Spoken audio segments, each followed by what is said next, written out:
welcome to Lot of Tech once again. So we all know that the entire country is facing this COVID-19 situation. So in order to prevent myself and also to limit my contact with as many people as possible, I decided not to order too many things from Amazon and Flipkart. So I'm making this video, which is kind of a behind the scene video, where I'll be telling you about the different type of camera angles that I've been using in filming all these products.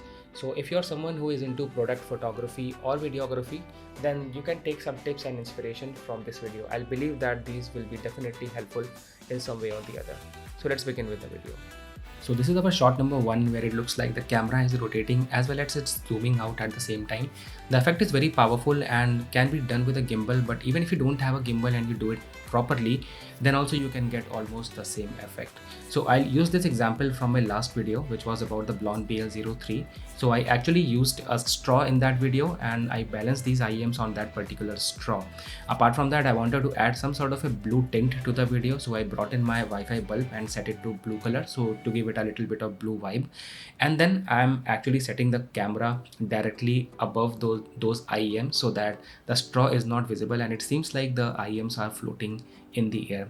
At this moment, I'm just recording 30 seconds of the video without any movements, without any shakes, so that I get a very steady footage. Later on, we are bringing the same footage in my Premiere Pro, and first of all, I'll add a keyframe. I'll just rotate the footage to some degrees and add a keyframe. At that particular keyframe, I'll also use the scaling feature and scale the footage so that it fills up the entire frame.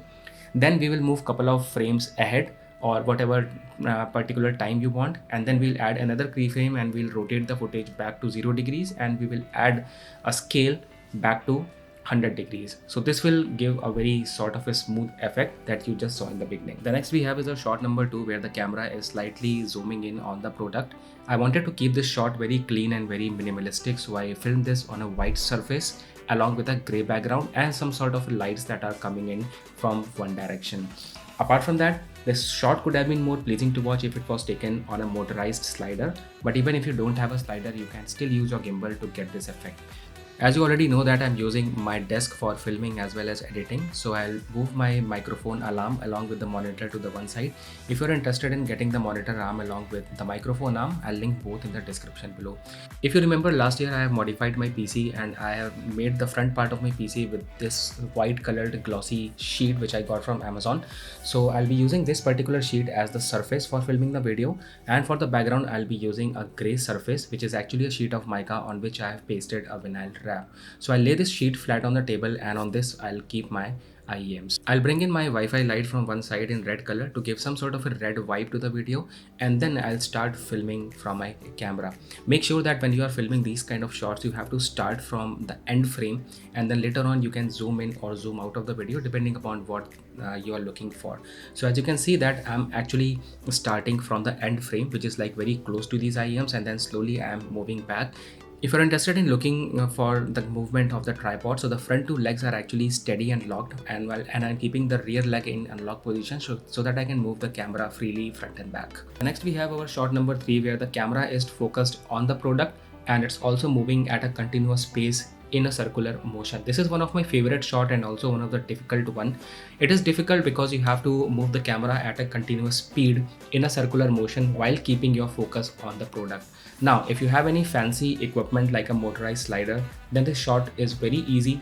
But if you have to do it manually using your tripod, then this is how you can do it.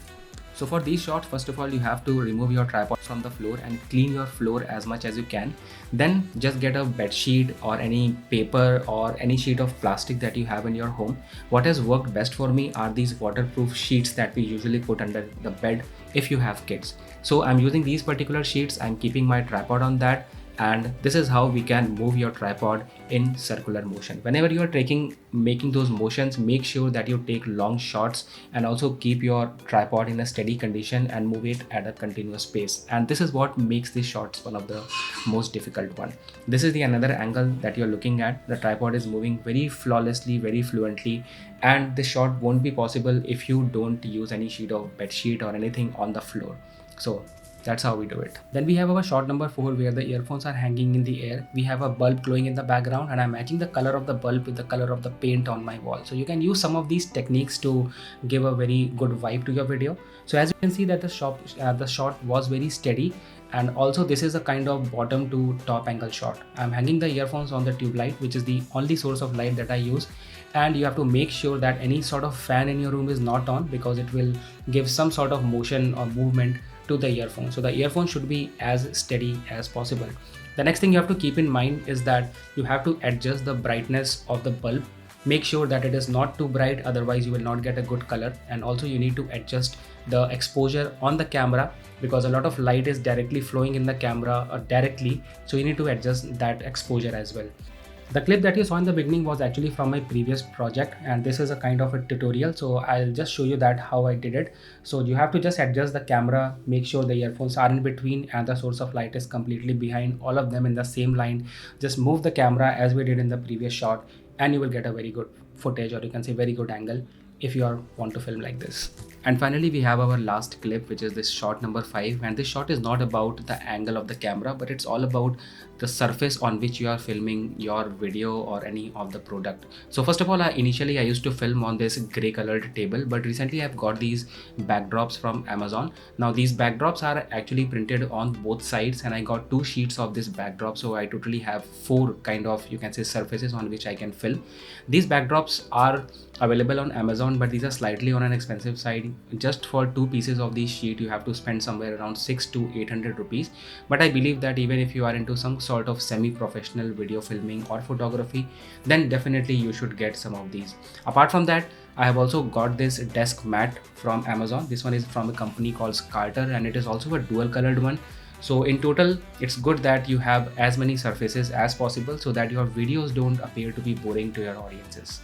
So I hope this video was helpful and entertaining as well. So if you're someone who is into videography or photography, and if you want to share some of your tips and tricks, then let me know in the comment section below. I'll definitely try to include that in my future videos. Thank you so much for watching. Make sure to subscribe and don't forget to give a like.